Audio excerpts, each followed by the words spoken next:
Hello, hello, hello. How's everybody doing today?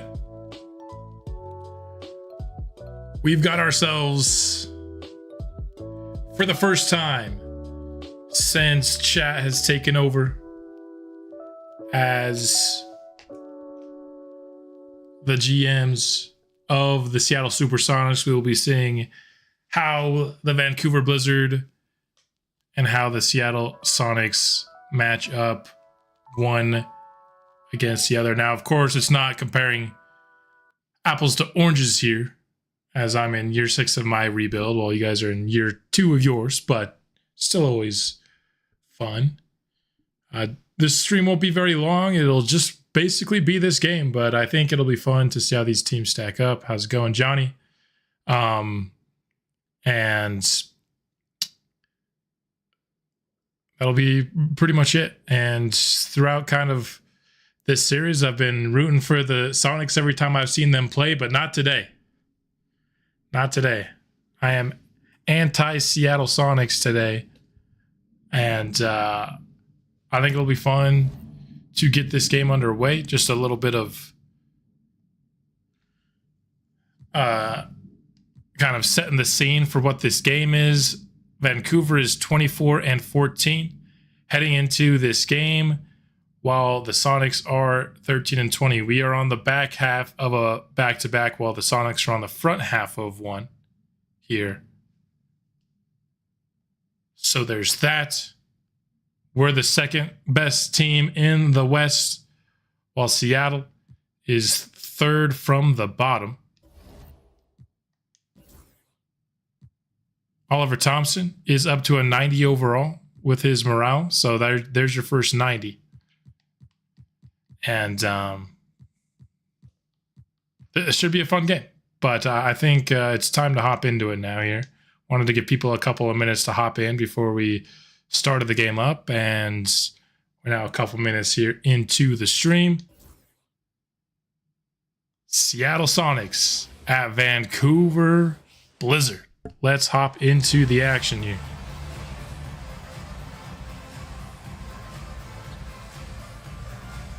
It would be pretty surprising if Vancouver didn't come out on top here. But I think Oliver Thompson does present some challenges for Mago. We'll see if he has any hope of stopping him. He has slowed down a little bit over these last 5 games, it looks like. He's dipped under 30 points per game. But he's pretty much right there. And you know, if he's able to drop maybe a 50 burger right here, he can get right back over that 30.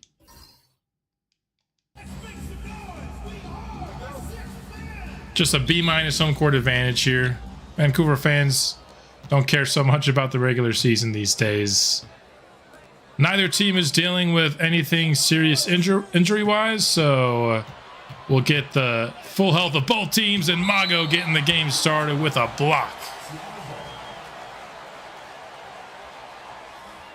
Forgot that during the games I kind of need to move my face cam here. Now there was my last stream where I showed some gameplay. Somebody was saying I shouldn't have my face cam at all. I need to put it up a little bit more. But I like having my face cam on during streams just because I like it. But I do get the argument that it's not exactly necessary for a gameplay situation. Pick and roll here. Mago going against Thompson. Stolen away by McGee.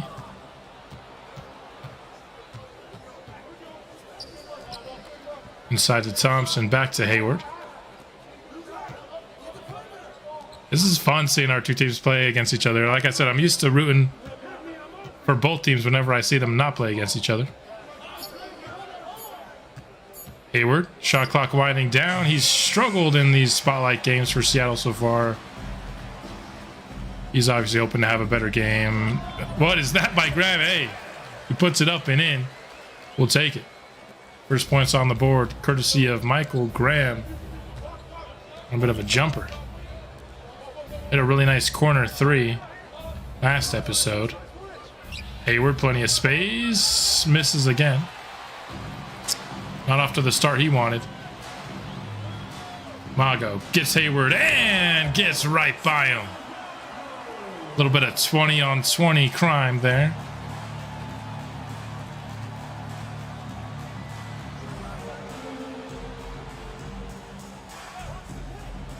Hayward with it. We're going to him a lot. Haven't done much to get Thompson involved here. They drop a play for him this time around and goes a little bit long on it.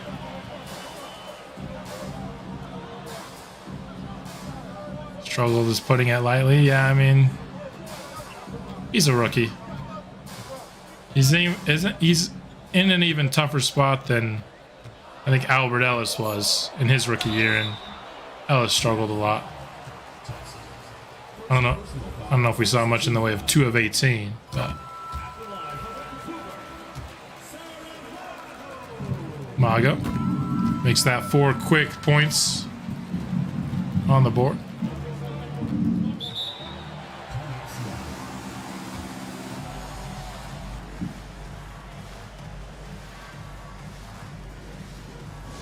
Seattle calls timeout. I haven't been able to put anything on the board yet. Saw kind of with that last episode against the Celtics. The Seattle offense, not going to be as bad as it was last year, but still going to struggle really until Hayward can just, again, a lot of similarities with Ellis. These guards rely a lot on badges to be productive in this kind of format. Mobo. Double screen. The Mobo versus McKnight matchup is going to be interesting. Mobo's not really an offensive player usually, and then he has our best defender on him. And what was that pass by Graham, dude? You got to be kidding me. Oh, Thompson pulls up for 3. All right, I respect that.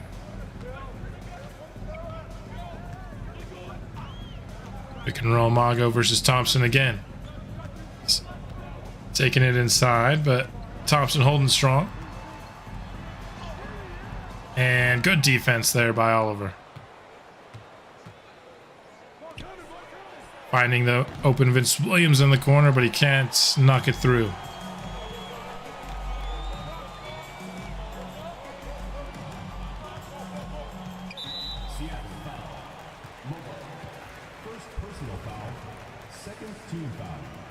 About to get to these first set of substitutions here soon. And no good by Ellis from the corner. Trying to get him more shots. Now, I know last episode I talked about him maybe not being happy with the level of scoring he's done this year. Not for this year, but maybe, you know, for the future. I've increased his touches tendencies a little bit.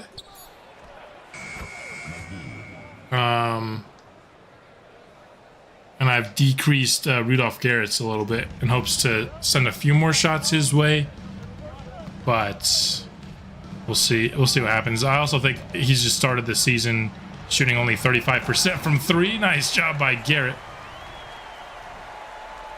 which once that comes up, that'll naturally increase his points per game. Thompson needs to add the way he looks small. Most people look small next to Saramago at the 4 at least.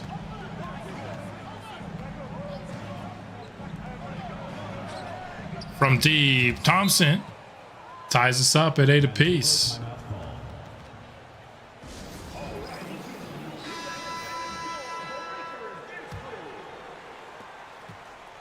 So here comes the substitutions. We've got both teams substituting at point guards. We also brought in our backup center, but that's the only substitution for Seattle.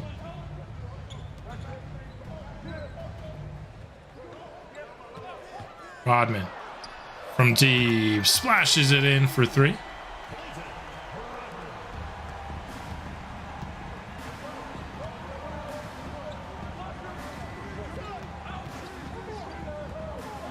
Longley, he's been better than Stanley Hayward so far this year, but Hayward remains in as the starter. Seattle's not really looking to compete this season, I feel like, so keeping the rookie in the starting lineup through his struggles is probably the best way to go. I didn't get any feedback on it, which is fine. So we're just going to keep it as is. Christie.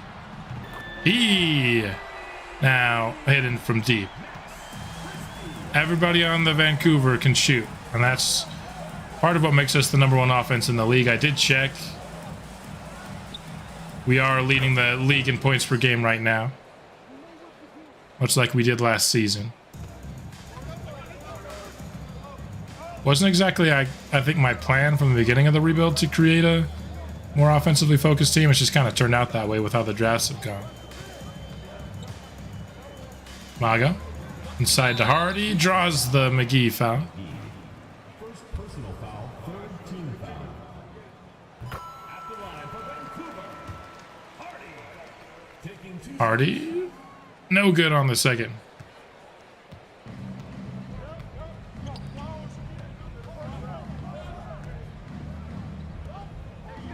See what Seattle can do. They got a mismatch for Thompson in the post. He's got Cristiano.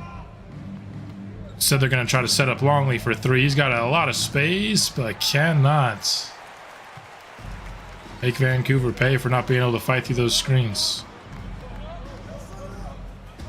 Now Saramago's the one with the mismatch in the post. You know we're going to go to him whenever you give him an easy matchup. Finds the open man off the double, but it's just a little bit too late.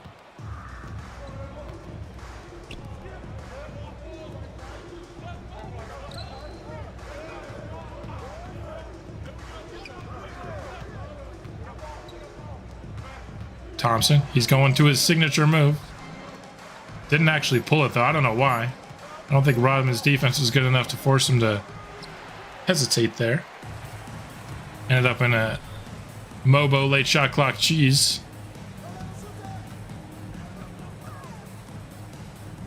McKnight, he's yet to get involved. Looks like we're trying to set up Mago in the post again. Mobo, good defender, but probably still a mismatch. The double comes. And Mago not recognizing the open man soon enough in either of these post-ups. Oh.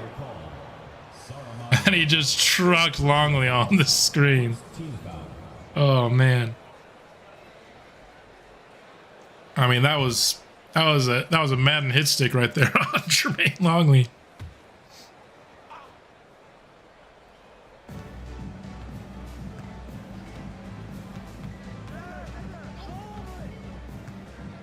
Longley for 3. Trying to pay the Blizzard back for that hard foul, but another miss on the board for number 11.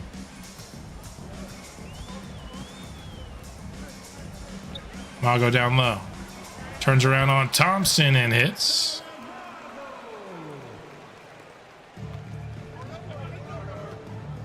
Seems like Mago's been wanting the ball a little bit more than average here. Now, don't get me wrong, he's always involved in the first quarters, but we're going to him almost every possession.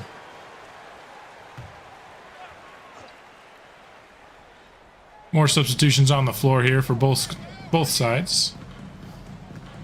Now, both teams have most of their bench out there, but both Saramago and Thompson remain from the starters, and that one's tipped away into the hands of Clayton Rodman. He cannot get the and one. First personal foul, fourth team foul. At the line for 2. First free throws up and in.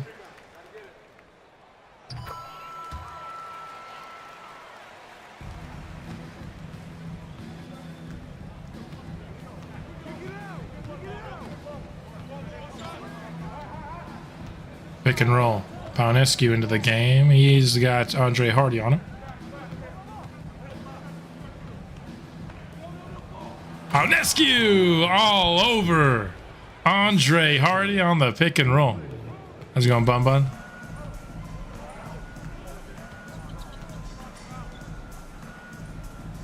Mago. Oh my goodness. Makes a fool of Oliver Thompson. Oh man, that was sick. And then Thompson gets blocked on the other side. Not a good sequence for Oliver Thompson. Rodman, you gotta hit that.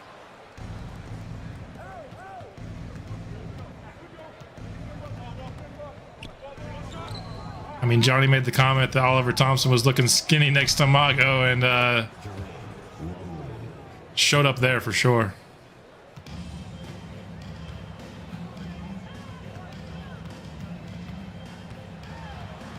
Mago taking it right at Thompson again, but the defense was better this time around. A lot of Mago shots, which in this lineup I don't mind at all because everybody's a backup except for him on the court. But I am starting to try to figure out a way when all of our starters are on the court to get Albert Ellis a little bit more involved. Part of it is his actual shot tendency isn't that high. So we have a high touches tendency for him, but he's still...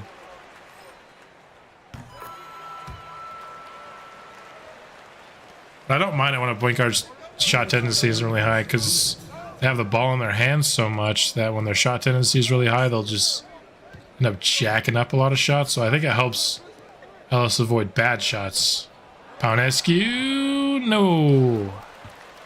Unable to finish over Andre Hardy. Mago turns around, no good. Thompson's defense is held up for the most part again. Just been a couple of mishaps, but that'll be a Vancouver foul. They're gonna let that basket go. Okay. So a 4-point play for Seattle there. I think they got bailed out a little bit on that call, if you ask me.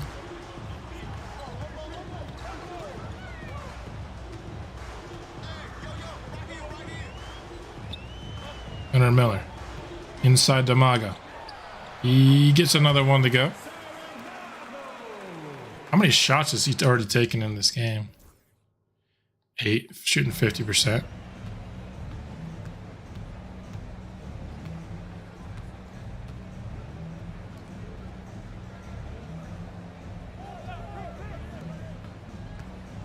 And fouled on the way to the rim. Oliver Thompson will go to the line. His assists have gone up every year, that's for sure. But he is the 5th highest overall in all the league. So I want to get him more shots as well. Mago. He's gets another one. Thompson's forced him to play a little bit more in the kind of floater area of his game. We don't see Mago go to a ton, but starting to heat up in that area.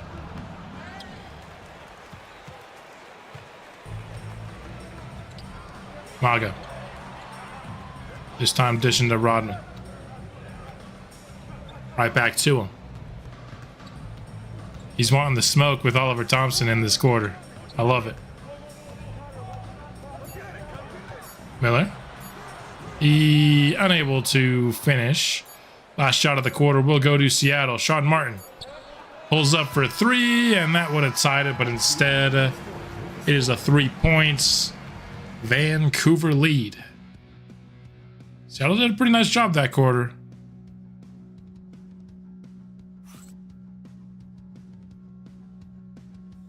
Anyone else having issues with the focus on the camera? As in just my face cam, or are we talking about the whole feed? If it's just my camera, I can turn it off. I like to have it, but it's not that important.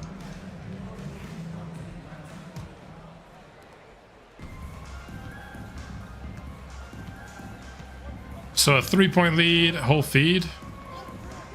So yeah, saying I have excellent connection. It might be on your end. Sounds like from what Johnny's saying.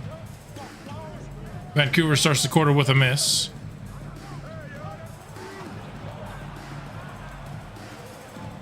In the corner, Sean Martin has it. Going against Rudolph Garrett. And miss at the rim. Gets a second try. And getting to the line. How do we not come up with a rebound there? I'm struggling between being happy for Seattle guys, but obviously I'm rooting for Vancouver.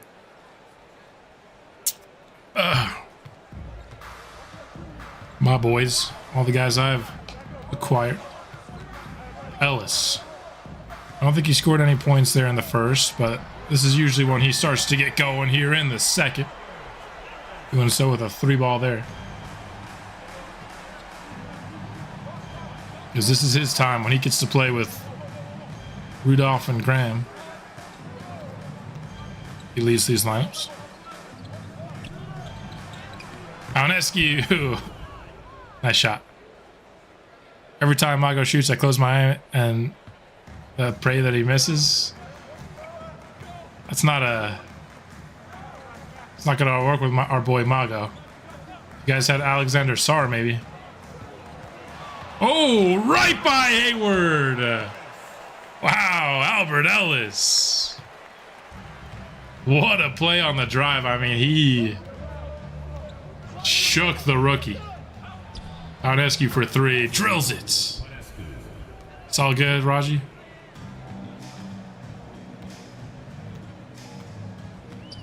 Technical difficulties are definitely not... I think everybody deals with technical difficulties. That was way too easy.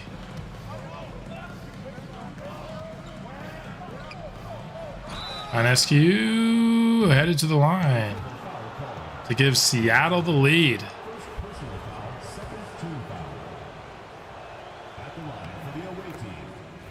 Been pretty close here in the first 14 minutes.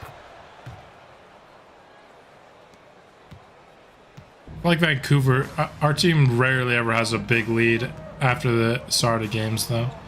Not saying we'll ever take a big lead in this game, but you'd think just the caliber of team here. Rudolph Garrett from distance. Especially when they're Super Bowl champions. Absolutely. Hayward.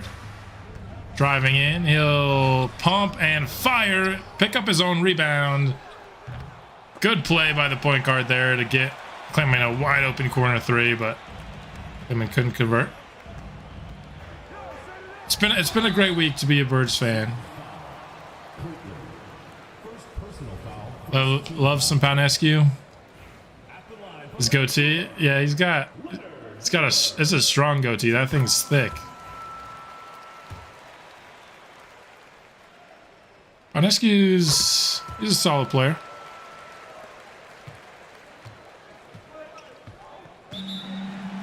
It's all the tush push talk.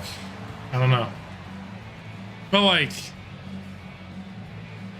the tush push talk is a little overblown with the Eagles. I like ran it once in the Super Bowl. It's not like it's the only thing we run. Like, yeah, I know the Eagles were the team that made it a popular play. But there are a lot of teams that run it a lot now. Like as much, if not more than Philly. We're just really good at it.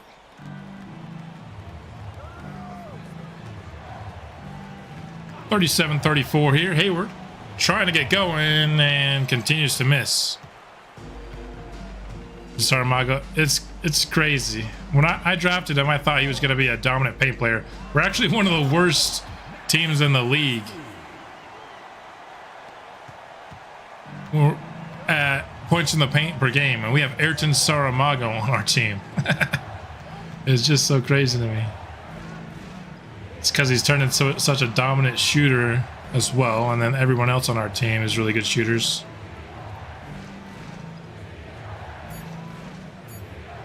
Longley has to put something up, and he hits. Longley's been pretty good. Oh yeah, Commanders fans are pretty salty because we hung 55 on their heads. And they were talking some mad crap prior to that game. They were finally good, and they didn't know how to handle themselves. Because the whole team is A+ on threes, pretty much.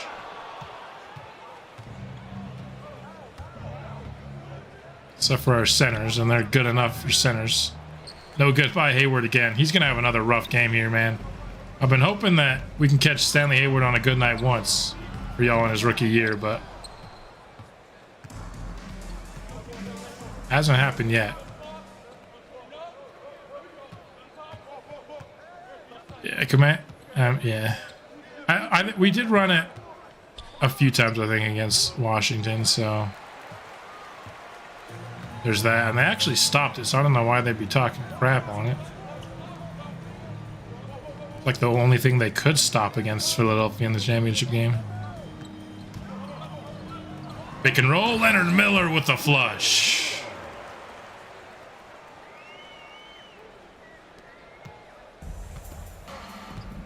Yeah, this team is pretty crazy shooting. I got to admit. Like I expect every decent 3-point look to go in because of the caliber of our shooters. I'm disappointed when they don't. Rudolph on the drive. Now Vancouver's starting to build a little bit of a lead here.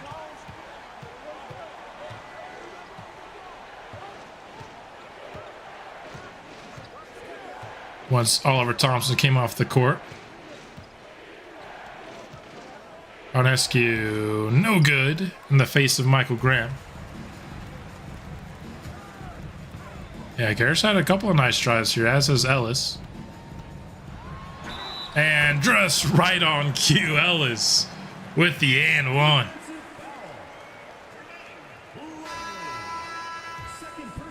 He may be one of the worst points of the pace per game teams this season, but not so far this game. Tommy McGee is back in for Seattle. I've liked what I've seen this year in the development of Tommy McGee. You might not see it in the raw stats yet, but he's kind of showing a little bit what Jalen Duren did at times when he can kind of take it from above the key with some momentum and drive in and finish. Not obviously like a handle where you're just going to give it to him and ask him to create something, but if he's like going downhill, he can take it to the rim. Williams for 3 in the corner.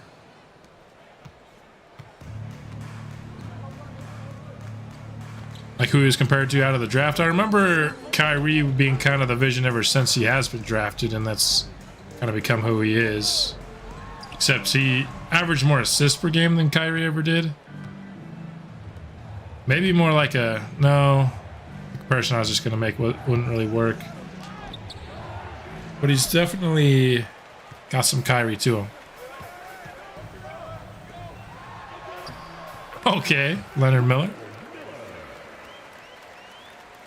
When we were watching compared to last year, it's a big difference. Yeah. Garland's a good comp too, I think. I think he's better than Garland, but playstyle wise, yeah.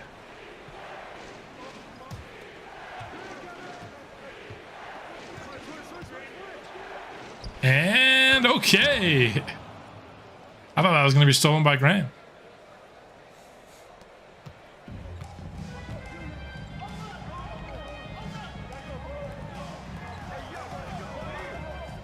Miller. Catching fire with a miss.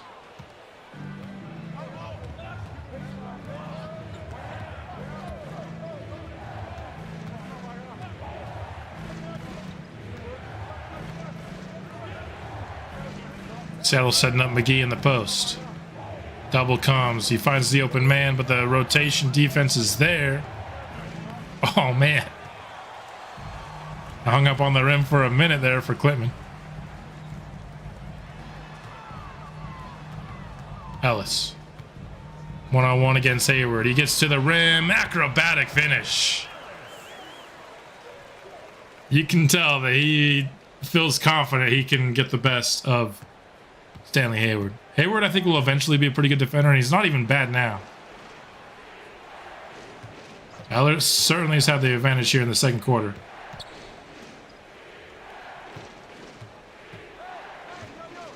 The Sonics have this year's pick. I believe they have their pick this year, but not next year. Oh, blocked away by Graham.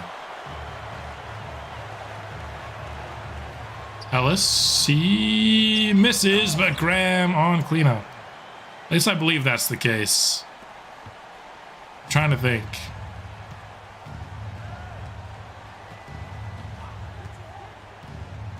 I'd have to look to make sure, but I think y'all do have your pick. That one was blocked away. I mean, Stanley Hayward, man.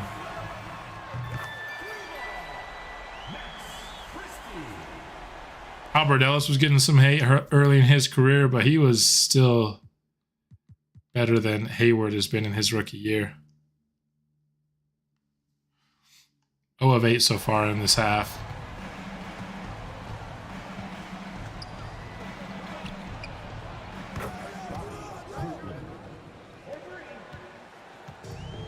Like I felt like Ellis early on in his career was hitting like, he's just shooting like 30% in a lot of his games. I mean, I might be misremembering, but I've been baffled by how much Hayward has struggled, because in the game that I watched him, he was killing people. There were difficult shots, but he was making them.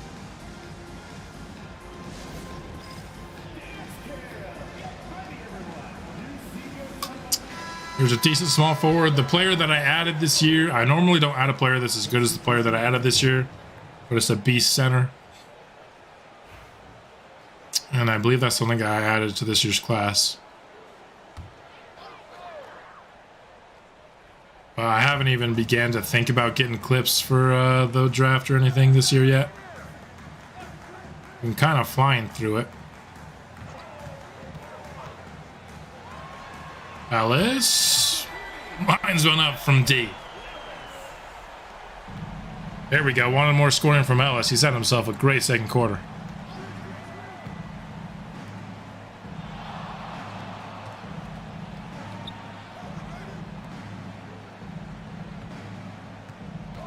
Pick and roll.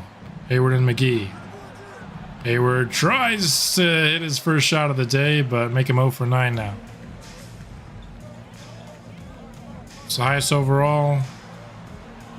I think I saw an 87 overall generated center once.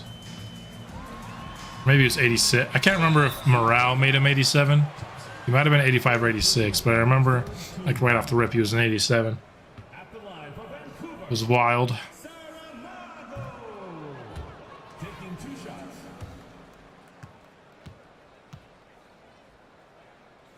Yeah, once he starts hitting his shots, Hayward's gonna fill up the box score once. Shot an 88. Yeah, it's always the centers. I mean, I'm guessing. Yeah, you said it was yours center. The centers can start at the insane overalls, man.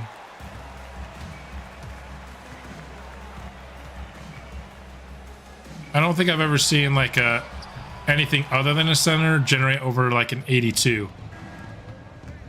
But then the centers can be these crazy overalls. That was a nice find there. That was a great pass.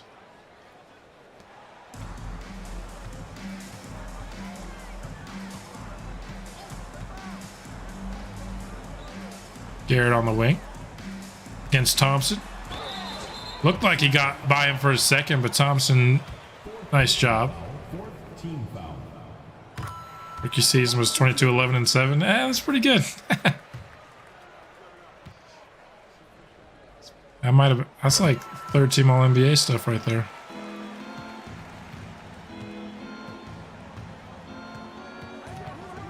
Yeah, their generational centers always pass well.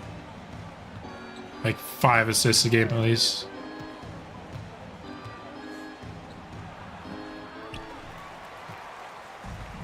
I mean, look at the Thursday game. It's already off the screen, but 9 of 18 in the simulated game.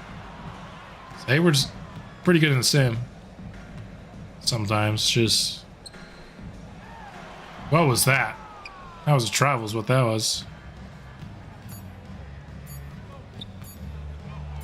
Hayward, no good. I think that makes him like 0 for 12 or something at halftime. So that's going to be the score heading into half. Let me cover my face for a second. 46-61. Has Hayward scored yet? I don't think he went to the free throw line. He has not made a shot yet, I know that. He's like 0 for 11 or 12 in this game.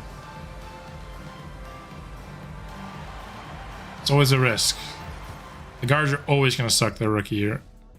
I don't know if I've ever seen a guard come in right away and Like, for those who were around during the Nashville Sound, Malachi Pope didn't come into his own right away, and he was like a 6 point guard. I loved Malachi Pope.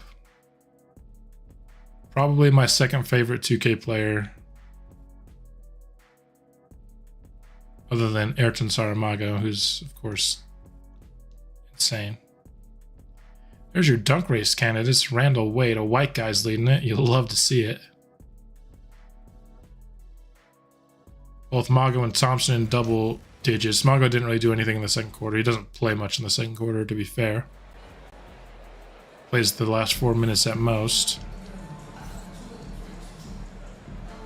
And by then, Albert Ellis was on a heater, so we just let him keep cooking. So the second quarter wasn't very kind to the Sonics. 13 apiece for Mago and Ellis. They're 10 for 20 combined. Garrett with 9 on 3 of 4. Chrissy with 8 on 3 of 4. McKnight has not taken a shot.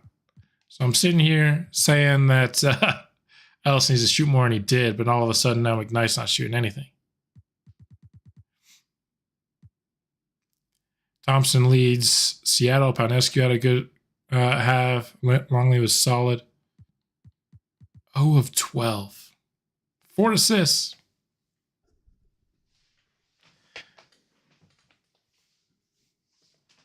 But 0 points.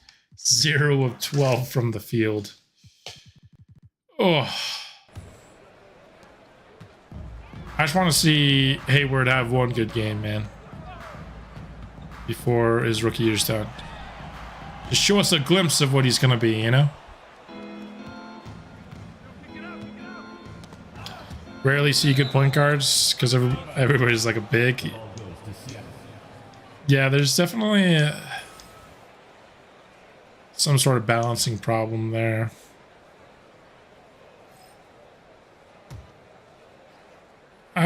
I feel like I see a decent amount of at least solid point guards. We've had Hayward, we've had Ellis, we've had Mays, we've had Novak's not really a point guard, but I think he can be a point guard. I feel like I'm missing another one. I think, like Johnny Lizell was saying, like, I think the forwards, other than like the guys that they generate to be like the best player in the class, who are, I think, are actually overpowered because they're all like 6'9", 250, which is just not a body type you see often in the league. Like, they're all like Rudolph Garrett's size. But then after that, all the forwards are trash. I feel like you end up putting 2 guards at the 3 and 3s at the 4 oftentimes from what 2K generates.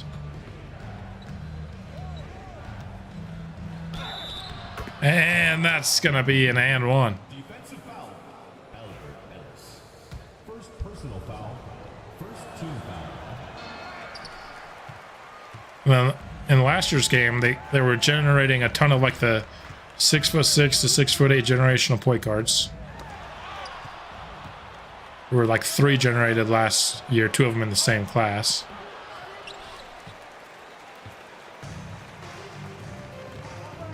All right, we got to get McKnight some buckets here. He was pretty good in the last game, and then he just dribbles right into defenders sometimes. That's just part of the McKnight experience. Whenever he's asked to handle, it's not going to go well for him, but he'll do that. He'll shoot, cover off the ball. Should be getting a new mic here soon. I actually already have the new mic, but I need the interface before I can use it. So I'm hoping that will increase the quality of my voice in these videos, especially like because I get excited and I go up sometimes, and I feel like the quality really dips when I do that. There's a 3-ball by McKnight. He's got back-to-back shots. Most shots without a make in NBA history is 0-17. Is that like... I'm assuming that was by game's end. Come on, Hayward. Hey, let's go. I'm rooting for the Vancouver, but I still got to be happy for Stanley Hayward. hitting a shot. 1 of 14, so he doesn't hit the record.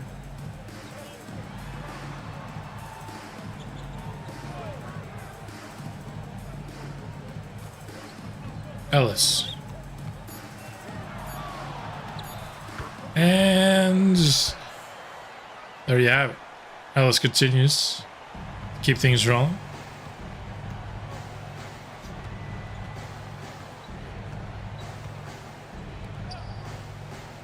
Top of the key, it's Tommy McGee.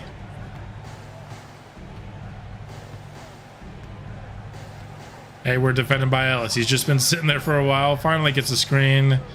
Mobo going to be forced to jack something up and runs out. Yeah, they're not really running anything for Thompson lately. Albert Ellis. He's stepping back. He missed. Been feeling it. Can't blame him for taking it. Vince. Too strong.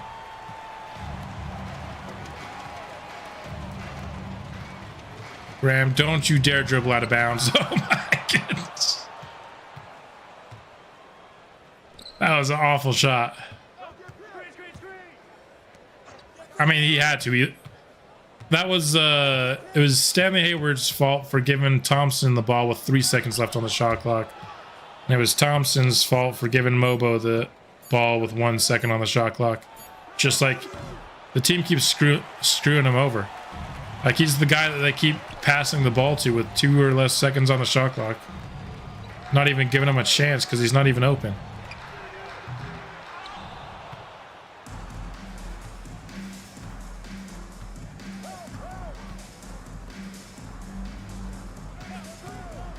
Here they'll actually give it to him with some time. That'll be a better look at 3, and there you have it. He makes it.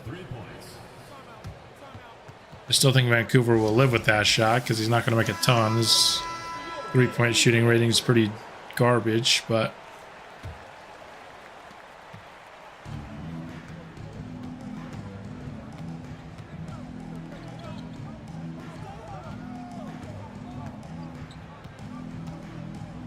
Christie with it. Goes inside to Mago. He does that one animation. About as automatic a thing as you can have in the game. There you have it. So we lead the Clippers by 2.5 points per game for most points per game in the league. It's about where we were last year. Haven't increased it much, but we were already at number 1 in the league, so no really need to. Longley. Easy shot. I like Longley. Honestly, when he kind of looked like trash before I updated his look when the rebuild started, I was like, I don't know about this guy long term. I think he's played really well for just being like a 80 overall. We're seeing, like, we saw Albert Ellis struggle a bunch with kind of the ratings that Longley had. We've seen Stanley Hayward struggle. His ratings are pretty similar to Longley, but Longley just plays well.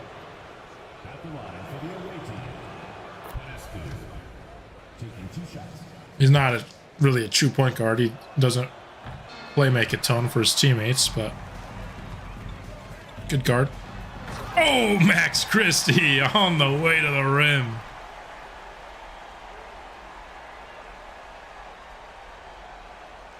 What's a player comp for Michael Graham?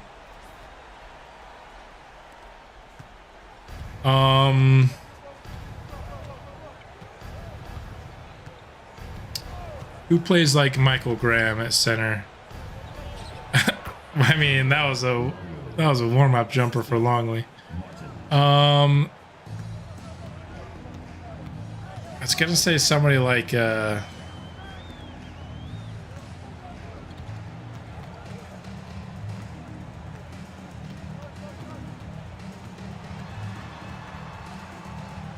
Derek Favors. But he played some power forward for Utah. That wasn't a great decision, but just like kind of a rebounder. Like I said, he's stronger than Favors ever was. he's just like a strong rebounder, can kind of shoot a little.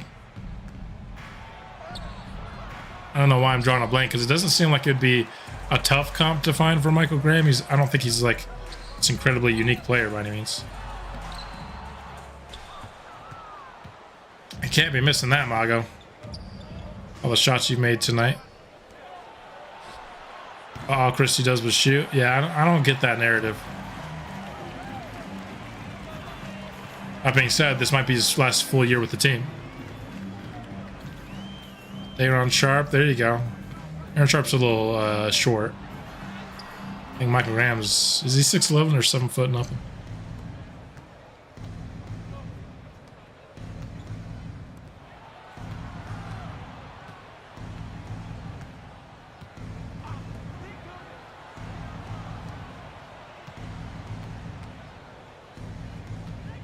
I was thinking like a little bit of not Dwight Howard in his prime, but kind of post prime Dwight Howard. He's a little taller than Dwight though too. Oh man. Got the ball back though. And they reset the shot clock for us for some reason. I don't know what it was. Jahlil Okafor. Yeah, I think he's a better defender than Jahlil Okafor. Oh, man. Vancouver's going on a little bit of a cold streak. Luckily, Seattle's offense sucks. Yeah, that's going to be an easy basket. Panescu. About to send some subs into the game here.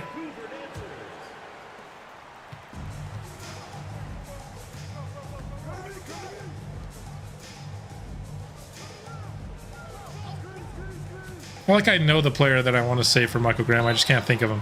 And then Albert Ellis just comes right back into the game and instantly gets to the rim.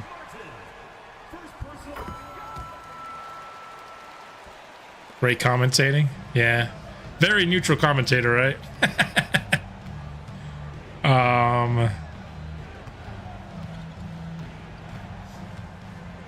Up by 15 here now, 3 minutes left in the third. So Seattle's kind of held serve here in the third quarter. We were up by 15 at the halftime break. JaVale McGee had more hops, but that's pretty good.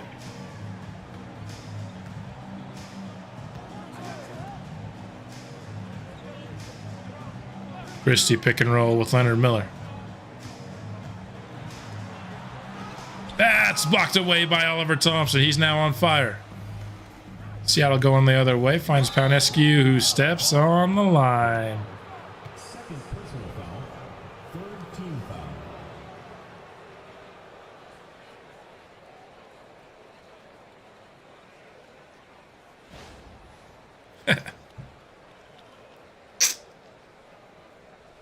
I know. I was talking ish. Planning on talking more crap throughout the game, but can't help but at least sort of. I obviously want Vancouver to win, but I want Seattle to play well still.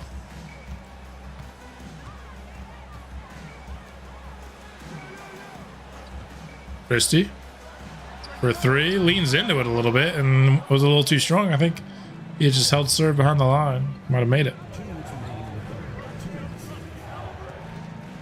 Thompson, he's isolating against Miller.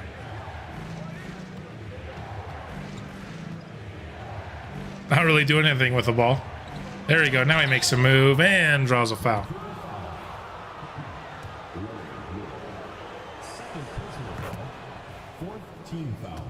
Up to 18 points and make it 19 there. 5 of 5 from the line.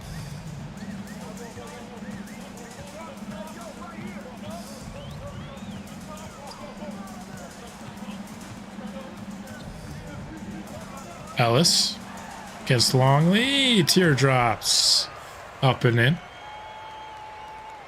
I mean, here you have it. This is a kind of the exact kind of Albert Ellis game I was hoping for.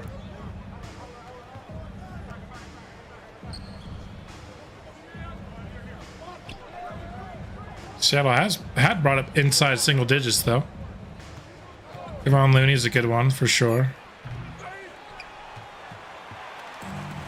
Yeah, he's just a little bit taller, but very similar play styles. Christie for 3. No good.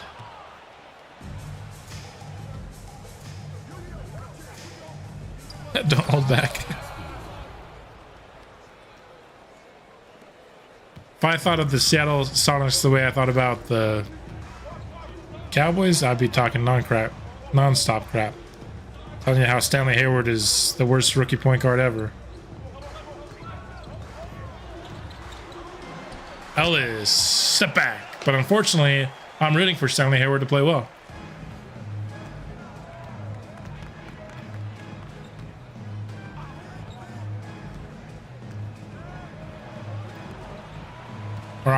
Or like I was talking some major crap all Super Bowl long against the Chiefs. That was fun. Thompson, no good. From the corner, at the buzzer, no. Nobody's made their last second shot.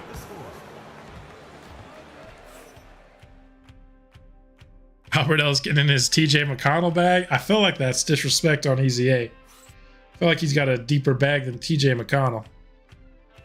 The close range pull up though, yeah, that's definitely a TJ McConnell specialty. I feel like TJ McConnell does that out of necessity. The Kelsey Walk of Shame, yeah, that was fun. That's the downside of, like, if you're gonna go all out on this some over the top fit, having to walk out after a loss with it, that's rough. I could never do it. If I was obviously ever even 20% as athletic enough to be a professional athlete. Hayward. He'll take a screen. I mean, thank goodness Stanley Hayward is so terrible. Else this might actually be a close game.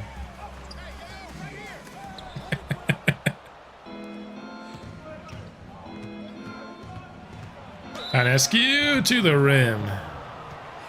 Watched most every Pelicans game, which has been brutal. Yeah, I gotta be honest, I haven't watched the Jazz a ton this year. Although Isaiah Collier, our rookie guard, he's been playing pretty well. That's been giving us something to watch.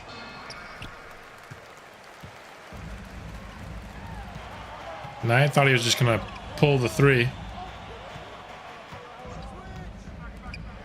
He is gonna pull the 3. He's just gonna do it a little bit later, and we get the result we want.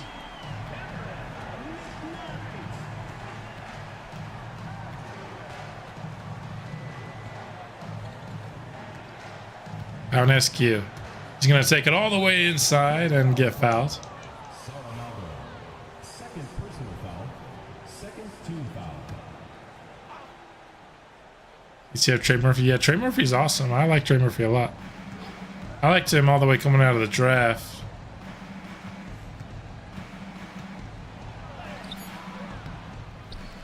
Mobo with a miss.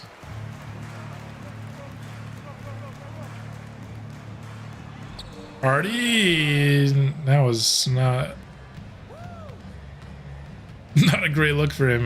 That was point blank and wasn't even particularly close.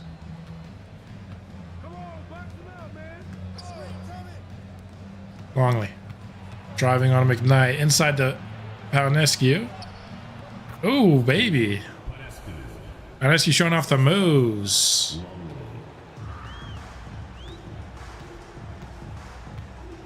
Pelicans could get a top 3 pick. That would help them out. The Jazz, on the other hand, need a top 3 pick. Desperately. Yeah, Ionescu's had a good game. Can't call him Pau because that reminds me of Pau Gasol, and I feel like that's...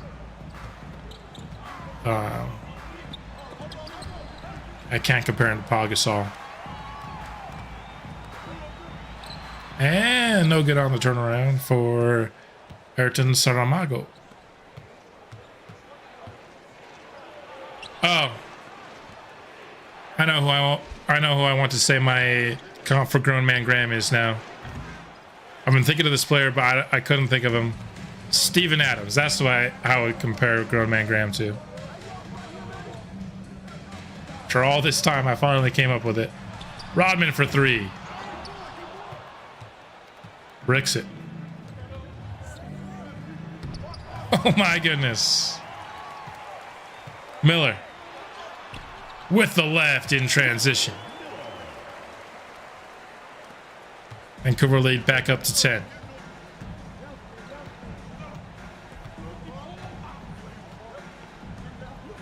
Arnescu, too strong. Thought you were about to say Marcus Gasol. Marcus Gasol is awesome. Not quite the same archetype. But I get why you thought I was going to say that. Because I was talking about Pau Gasol. So McKnight didn't have anything going in the first half, but he's able to make his mark on this game here in the second half. Mobo. Doing about the only thing he's good for on offense, which is absolutely nothing. I can't talk crap and then keep a serious face. Especially when I'm talking about made-up dudes on a team that I actually root for most of the time. So that'll balloon the lead up to 16 here. I think it's become a little obvious who's going to win, but we'll keep watching. Seattle did a nice job kind of sticking real close in the first quarter and a little bit into the second. Oh, there's his go-to shot. Oof. Can't even hit his go-to shot. Miller. Baseline. Okay, Leonard. He knows he's about to be... Oh, no. Yeah, he's about to be subbed out, so he's just trying to get a couple more points on the board before he does.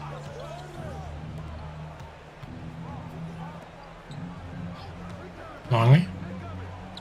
For 3. Not a bad look. I think Longley's got a pretty good, like his off the dribble jumper looks pretty smooth.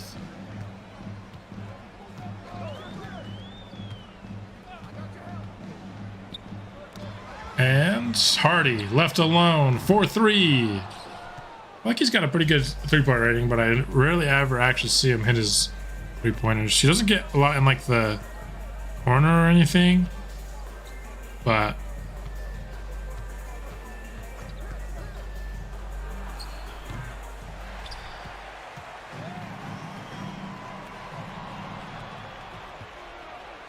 Longley. Transition, sorry, I got plans for like right after my stream, so I just had to make sure they weren't getting canceled or whatever.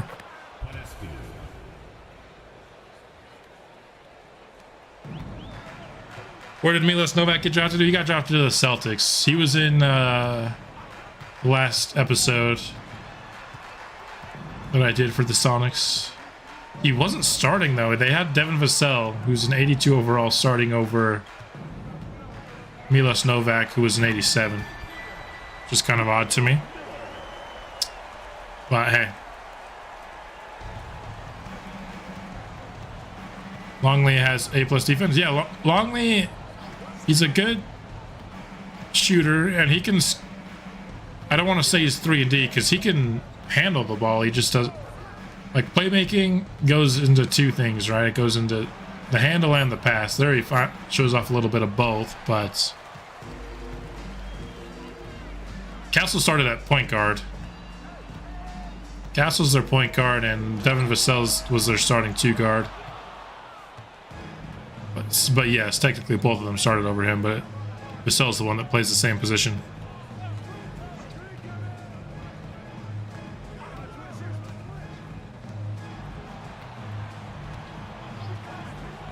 Steve Francis. I haven't thought about Steve Francis in a minute.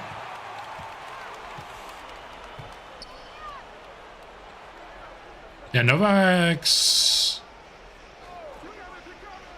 a fun player. Bet we're not going to really see much of him.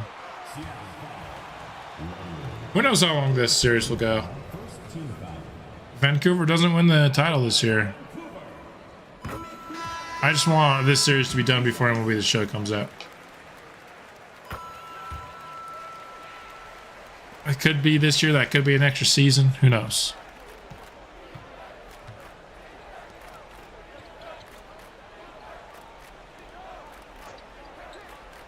Hayward.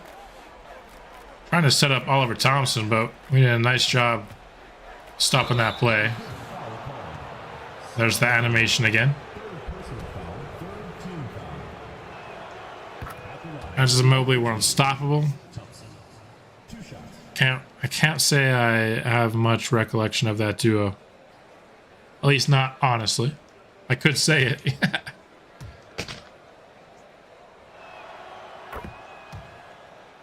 Second free throw is up and in. Oh yeah, I know who you're talking about. I don't remember that duo at all. 42. Okay, you got a few years, so that was a little bit more. Like they were just a little bit before I started getting in. Like my first memories of basketball was the Darren Williams, Carlos Boozer, Andre Kirilenko era of Jazz basketball, and at that time it was T-Mac and Yao Ming was a big competitor for the Jazz, and obviously Kobe and his Laker, Kobe and Pau Gasol. That was kind of when I started getting into basketball a little bit more. That was my kind of entry era. Anything before that, I've seen clips or whatever, but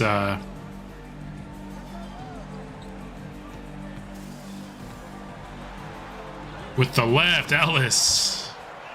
He's so good now. How far he has come. He's always been able to kind of get to the rim on his drives where you just wouldn't be able to finish, and now he has added to his finishing package a lot. I think that was a little bit of a foul.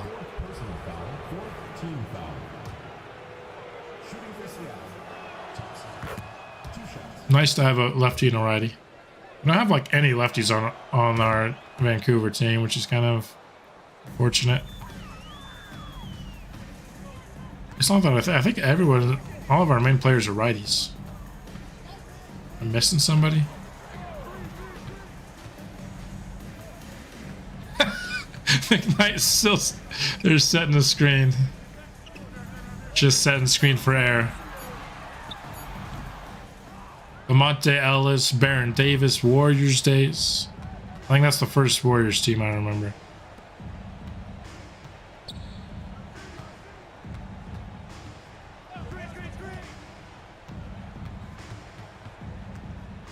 Leonard Miller, that's right. He's our lefty.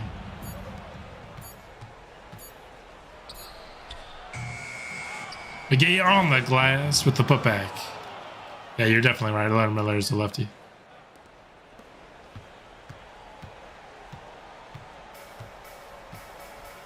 But none of the guys have drafted at least have been lefties. But we do have one on the squad. Which I am a lefty myself, so I always love me a good lefty. There you go. Saramago. With the way he started this first quarter, I thought we might be in for a really big Saramago game, but he kind of let Albert Ellis eat more in this game, which is something you got to respect from a guy like Mago.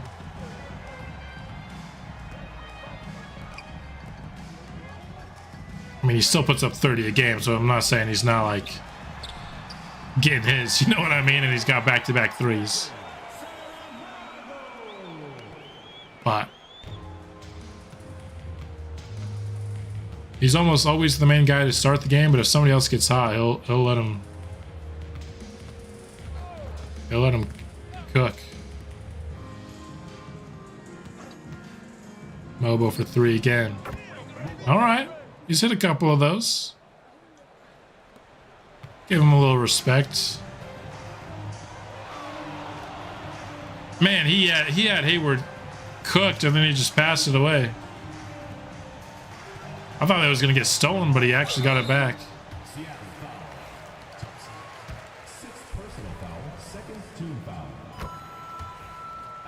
Yeah, like I'm so numb to Mago scoring 30, I just expect it. I'll be like, oh, Mago didn't play that well, and it's like 31, 8, and 6. I'm like, oh, okay, cool. That's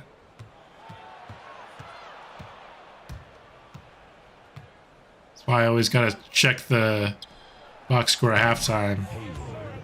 Make sure what I'm thinking about the game is actually what's happening. Because sometimes I get players playing better or worse than I feel like he is just based off the eye test. Ellis. Trying to get another Mago 3. This time it's no good. So it's probably our last shot here. Seattle gonna try to get one more basket. Thompson. Out to Mobo. Can he hit his third 3? He's not going to go for it. Spin. Stop and pop. Okay, Mobo.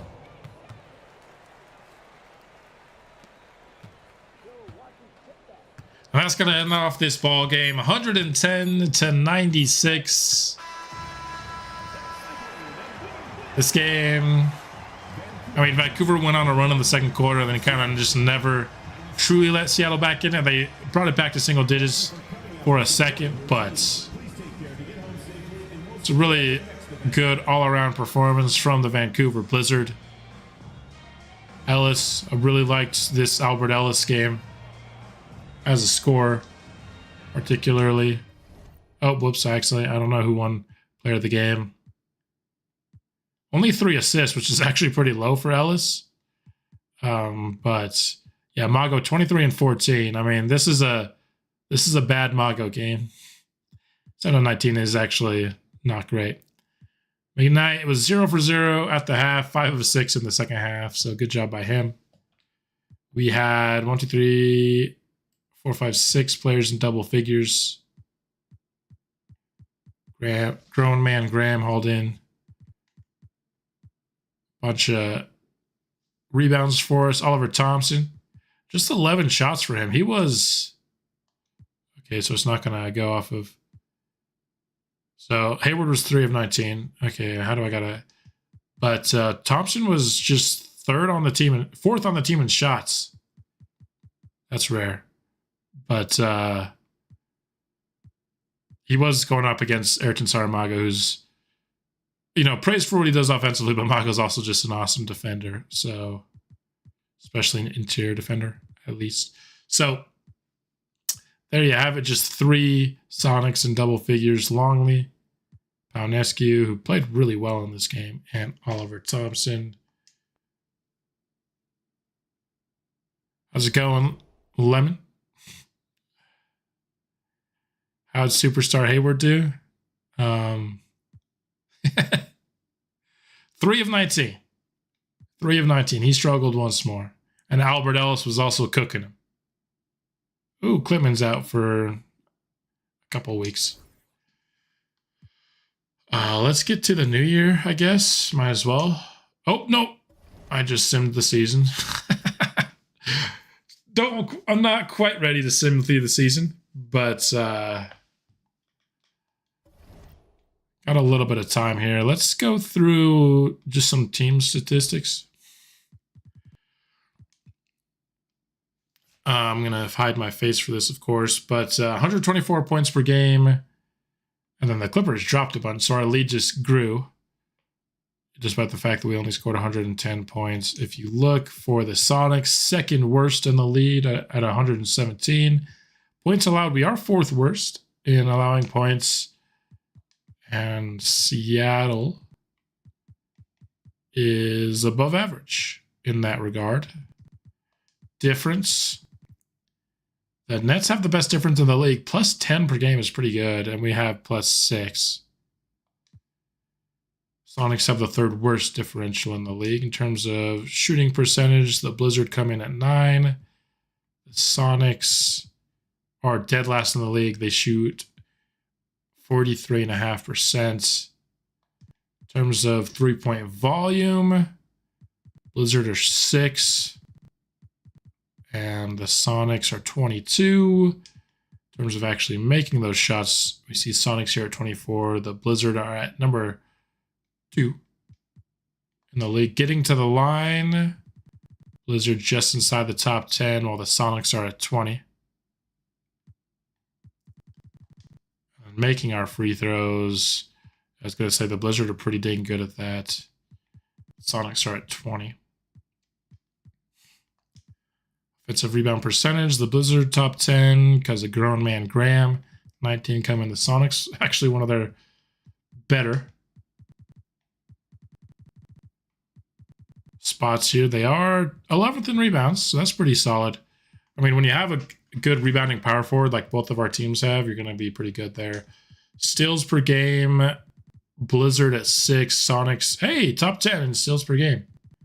There you have it. Blocks per game, not a strong suit for either of these teams. Hey, the Sonics are better at us. Better than the Blizzard at blocking shots. Limiting turnovers, the Sonics are bottom 10 in turnovers. Looks like we're a little bit more average. We're just outside the top 10. Points off of turnovers. The Sonics there's another stat you're really good at. And the Blizzard are not. Where are the Blizzard? Right here. Second chance points. We are 2 of the worst teams in the league at it.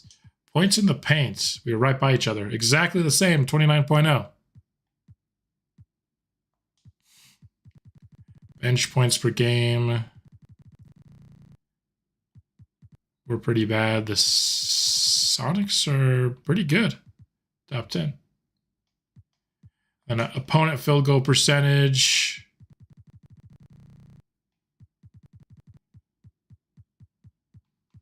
So we are pretty much middle of the pack. We're both pretty much middle of the pack. Opponent 3-point percentage. I know we allow one of the highest 3-point percentages in the league. And y'all are pretty much in the middle. So regarding, I know Johnny's talked about Panescu at the 4 before. I'm not going to do that. And I'll tell you why. I know you guys are the general manager, but 2 big lineups in 2K are overpowered. And the reason is, in real life, having 2 centers on the court is good for your defense, but terrible for your offense unless that other big can shoot a lot. Because in real life, when you put 2 centers on the courts, you're not going to have them both in the paint. One of them is going to be in the corner, and the team will just leave that center alone. But that doesn't work in 2K because 2K just does not leave people alone. And so you get the benefits, the defensive benefits, and the rebound benefits of having 2 centers on the floor without having the drawbacks that come to it in real life. Like, one of the most overpowered things you can do in 2K if you want your team to win more games is to put 2 centers on the court a lot. And so I just have a house rule. I never do it in my lineups, and I'm not going to let you guys do it in your lineups. That unless there's like an actual basketball like skill set reason for your center to be playing power forward minutes, I just don't do it. It's because it's a little bit of a cheat code in the game, and it'll make your team perform better than it should. And so that's why Panescu is going to be playing only center, because he's not athletic enough to really defend on the perimeter, and he's shot a couple of times, but his shooting ratings are not very good. So he's not a center that I would consider having the skill set that works at the 4. So I know it's been brought up, and I know I never comment about it, but that's because it's too long to put in a comment, so I thought I'd put it here on live. It was something I was going to discuss, so I'm glad it came up to remind me. But yeah, if you're just talking about the 5 best Sonics, yeah, that makes sense to put Panescu on the court, but it's a little bit of a broken mechanic in 2K that I try not to exploit. But that's pretty much going to wrap up this stream. Thanks for everybody who came in and watched. We've got, I think, I'm going to go through the regular season pretty quick, so probably 2 more games. I know there's still a lot of the season left, but we're probably going to wrap it up in 2 more episodes. Just because I want to get to the playoffs. The playoffs take forever, and so I want to get them going as soon as possible. And there's not really, at least on the Blizzard side, there's not much that we're learning about this season. You know, everybody that's playing for us played for us last year, and we know how good this team is. So I don't see much reason to keep this regular season strong going out. And in the case of Seattle, I'm hoping that one of those two games, Stanley Hayward can just have a good game. But that's all I've got here for the stream. Hope you enjoyed it. Shout out to everyone who watched, who dropped a like, who was chatting in the chat. We'll be back soon, continuing our draft-only journey here on NBA 2K25, and I will see you then.